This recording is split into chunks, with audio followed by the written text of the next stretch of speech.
हमसे ना होई रोपनिया होई रोपनिया।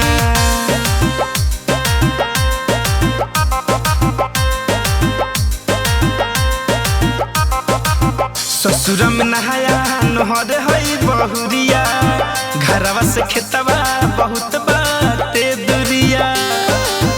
ए राजा जी हाँ हाँ, ससुर में नहाया नहर हई बहुरिया, घरवा से खेतवा बहुत बाटे दुरिया। करबज जबरी त टूट पाए जनिया बलम हो, ए सजन हो हमसे न होई रोपनिया बलम हो, हमसे न होई रोपनिया होई रोपनिया, हमसे न होई रोपनिया।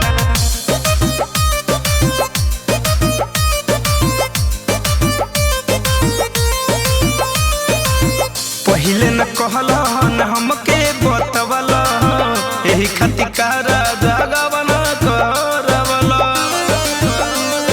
ए राजा जी हाँ, पहिले न कहल न हमके बतवल, एही खातिर कारा जगवन करवल।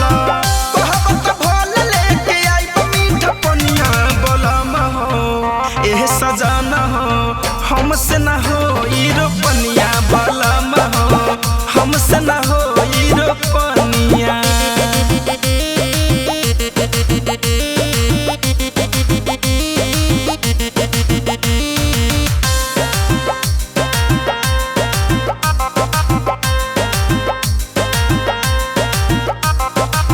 धड़कन धनंज बुझ मोर परेशानी, नैहर के लोग जानी होई बदनामी।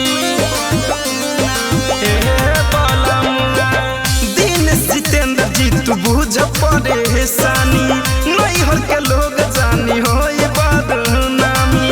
भले पिसवाली हो आम के चटनिया बलम हो, ए सजन हो हमसे न हो